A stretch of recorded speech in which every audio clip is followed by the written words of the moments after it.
On an afternoon in November 2007, a corporate jet waited in a hangar at Salt Lake International Airport. Its 4 passengers, scientists and executives from a global pharmaceutical company, were locked in negotiations with 3 men in a nearby building. They started getting on the phone about noon back east, and they kept doing that, and about 2 o'clock they walked in the room and said, okay, we're convinced you've got something here, and it's significant enough that we will write you a check big enough that you won't want to talk to anybody else. We said, we'll call you tomorrow. And we immediately adjourned into our conference room again to discuss the offer that they'd put on the table. How these men came together and the decision they made that day is the story of ASEA's genesis.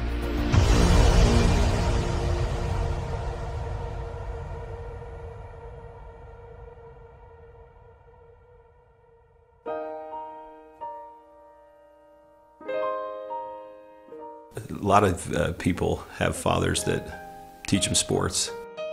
My father happened to be a great strategist, and from a very young age I recall having discussions with him about what he was doing. At the time he was running fairly large companies, and I can remember driving in the car with him and him talking to me about strategy, about what is strategy and how to think differently about a company. Vertus Norton was well qualified to teach his son. At the time, he was sales planning manager of the billion-dollar beverage division of General Foods Corporation in New York, with responsibility for iconic products like Kool-Aid, Country Time, and others. In 1985, he was recruited by Dart and Kraft and eventually became the head of Hobart Corporation US near Cincinnati, Ohio. 5 years later, he rejoined Kraft General Foods in Chicago as vice president of the Channel Group, managing a billion-dollar pilot business unit that led to the eventual integration of General Foods, Oscar Mayer, and Kraft Foods. Based on his track record, Vertus was asked to help re-engineer the company to increase efficiency in relation to an industry-wide initiative called Efficient Consumer Response. In the subsequent 3 years, Kraft's ECR, or efficiency rating, moved from 10th to 1st place. I've known Vertus for over 25 years, and it was apparent to me immediately that here was a very special man. A man that had wonderful ethics, great business strategies, enthusiasm. There was no question that this man was going to be a huge success, and he is a success. Vertus retired from Kraft at age 57 and moved to Park City, Utah. We thought he would take retirement seriously. He did not. Shortly after doing some service for our church, he was asked to run a biotech company. He had a lab in Southern California, 5 PhDs reporting to him, a series of master's or graduate students as well, all doing work for him there. And he ran that for 4 years, and we thought he was done. But Vertus Norton was not done. Through his son Tyler, Vertus was introduced to another biotech company and invited to become a member of their board. I recall coming to the house one afternoon only to find books strewn about his desk, chemistry and biology books, and I said, now what in the world are you doing now? And he proceeded to tell me that he had been invited to sit on the board of this company that had an incredible technology. And I do recall him saying, but they don't know exactly what they have. And that's an invitation to my dad. He's going to figure it out. He's a puzzler. I was intrigued until they told me it was made from salt water. And I told them, this doesn't sound right, and you're going to have to convince me it's real. They said, well, we can do that. They said, we have a lot of research, and we'll give you some of the best research. You can look at it. And after running a lab and having my association with these people for 4 years, I knew what to look for. And I went through the science, and it was good, defensible science. Then they gave me a list of people to call, and I was calling Harvard, UCLA, University of Washington, University of Indiana, major labs across the United States, and everyone I talked to raved about the product, the way the company was intending for it to be used, And also they raved about the fact that you could drink this product and get a benefit from it. At the time, the product could only be produced in limited quantities through small devices. Highly unstable, it had to be used within minutes of production. But seeing the strength of the product, Virtus agreed to join the board of directors. As soon as I did that, they said, we're going to give you one of these devices to put in your house. We'd like you to become familiar with it.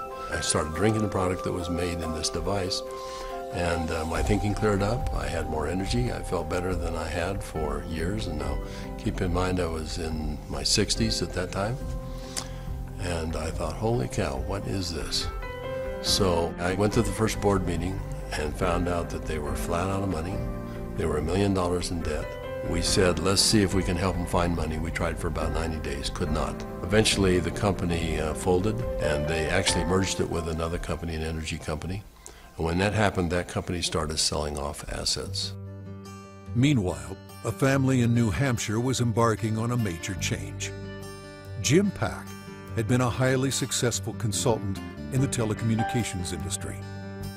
His son, Joe, had secured a position on the United States ski team. Wanting Joe to achieve his dreams, the family moved to Park City to allow Joe to train with the U.S. freestyle team for the 2002 Winter Olympics. So I'm living in a subdivision in Park City, Utah, and after a few years, another gentleman moves in a few houses up from me. This gentleman was named Virtus Norton. Now, Virtus and I became good friends, and actually we became good golfing buddies. I quickly came to realize that Virtus was something special in terms of his training, his business skills, his analytical ability, his integrity. Everything about Virtus was so much better than any executive, including governors or attorney generals, that I'd ever worked with. He was so competent. I was impressed. I made the decision on the golf course as we golfed, week after week. I said, I'm going to do something with this guy. One day we're golfing on the Park City Municipal Golf Course, and he's saying, I'm sitting on the board of this little company, and they've got a terrific product. I use the product, I've just found phenomenal results with this product, but the company's really mismanaged. He said, the product is so good that I'm going to put together an investment company and acquire this product. And he pulled a golf cart over on the fairway and reached in his back pocket and pulled out a folded check, business check, that was blank, and he said, you got a pen? And I handed him a pen, and he wrote a very big check, and he said, let's go do this together. And I said, are you crazy? You don't even know what it is. And I said, Virtus, that's true, but I know everything about you. I knew you've done your due diligence. If you're to the point where you want to form an investment company to acquire this technology, I want to be part of it. Let's do it together. And that was the start in the formation of ASEA. Of anybody that I've known, my favorite person is Jim Pack. I don't think just because he's brilliant. I think it's because he has drive and he engenders trust and confidence. And so we started down the road together, and over the course of a year we discovered what the product was and why it worked. We developed what's called the mechanism of action. They discovered the product was based on redox biochemistry, a new field of science that emerged near the beginning of the 21st century. Redox signaling is a function central to all forms of life. Redox signaling molecules are created within every cell of the body and are vital to the immune system and to cellular repair and replace mechanisms. As one gets older, the body's ability to make these molecules decreases, a function of aging. The product provided a replenishing source of the exact redox signaling molecules the body creates, and in the same balance, enhancing cellular health. Knowing the product's shelf life was essential, Virtus and Jim challenged a team of researchers, including Dr. Gary Samuelson, to find a way to stabilize the product. We didn't know if it could be done, and we bought some equipment and kept making product over and over and over again, and we'd run it through the computer. And finally, after months, he finally came in and said, I think I've got the product stabilized. And we started testing it and found out that he had, in fact, stabilized the product. After stabilization had been achieved, Virtus and Jim met with a group of university scientists. We had told them that we had stabilized this mix of molecules, and they said, no, it can't be done. And we said, no, we have done it. And they said, no, it can't be done. And they were so adamant that they were slapping the table. And we said, well, wait a minute. We'll come back tomorrow and show you the product. So we took the product back the next day. Said, this is stabilized redox signaling molecules. Both positive and negative molecules in the same bottle, stabilized. And they said, how in the world did you do this? So one of the big breakthroughs is the fact that we can stabilize molecules that you're not supposed to be able to do that. The molecules in ASEA are supposed to be fleeting. They should all return to salt and water in just a matter of minutes, and they don't. Meanwhile, Vertus's son Tyler had arrived at the pinnacle of his career in the financial services business. His father took occasion to explain to him the technology he and Jim Pack had acquired. He said to me, this is the product. He reminded me it was made from salt and water, and I was very concerned. At church the following Sunday, I was discussing some of the challenges of some of the members of our congregation. And I had a neighbor friend that we discussed the majority of that meeting, who, despite seeing a number of professionals and trying to solve a challenge that he had a significant issue, they were just not able to really help and find a solution for him. And it was then that this product popped into my mind. I wondered and asked, despite my doubts, could this help? Could this make a difference for him? I called Dad, and he said, of course it will help. Now, I didn't have that conviction at the time. He did, and he was willing to get some of that product. We got that product to my neighbor, and from that point forward, I felt confident that I had done my part. And given that I was still doubtful and even fearful, I kind of washed my hands from it. I think it was 3 months later when I received a phone call from the leader of our church, and he said, "Are you sitting down?" And I said, "Don't start a call like that. What's wrong?" And he said, "This is good news. Are you sitting down?" He proceeded then to tell me that he had just received some very good news, that my neighbor, whom we had given this product to months earlier, had received word that he was in fact improving and had improved a great deal. Of course, the question going through my mind was, well, did he drink this stuff? And that was what my church leader told me. He says, that's why I'm calling. He drank all of it, and he's confident that it's had a huge effect on his situation. I called my neighbor, and I needed for him to tell me what he had experienced.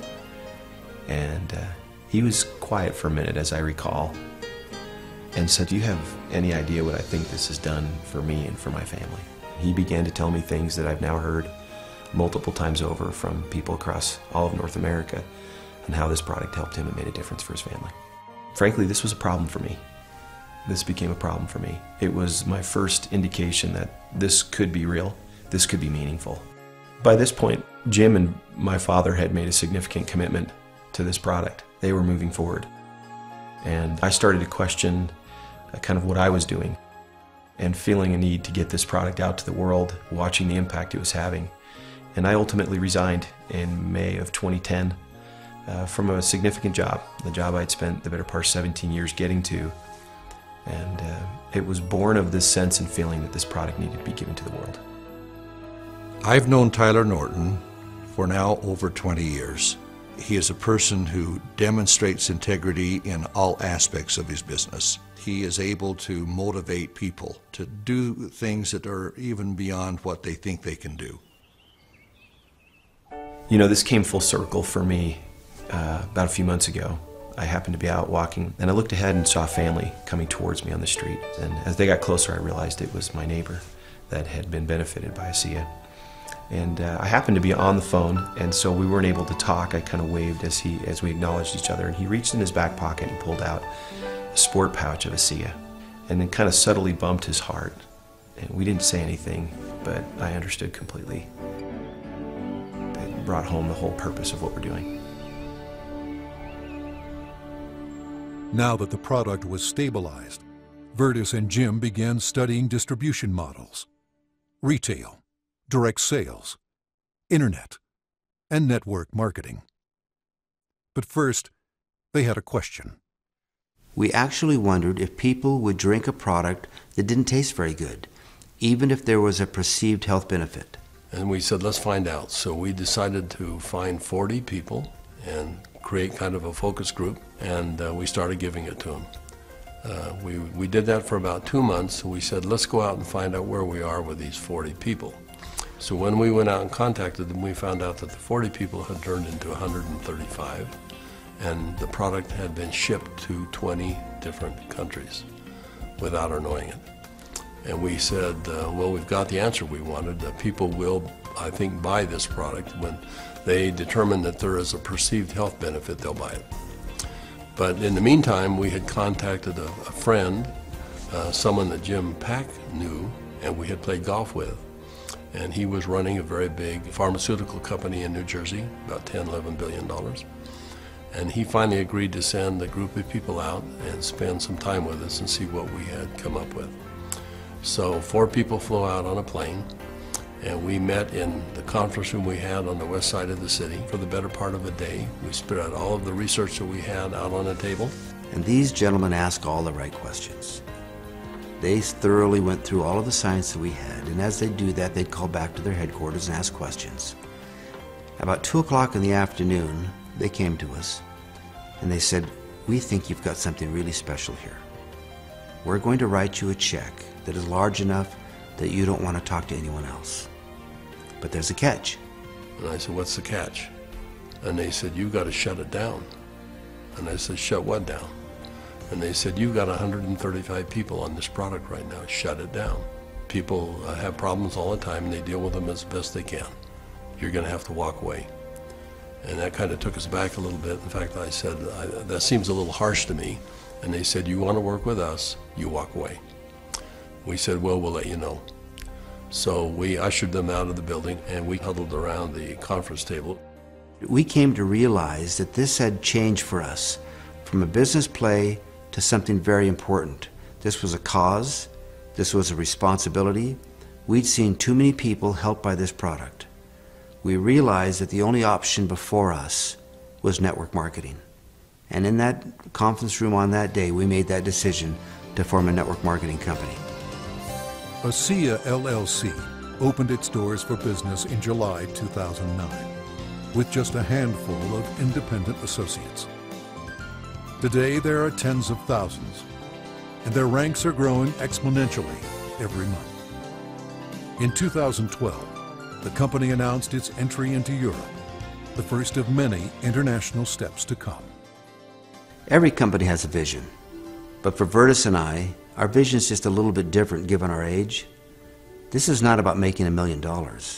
This is about changing 1 million lives. One of my fondest memories is of a Meet ASEA meeting that we held in Lexington, Kentucky.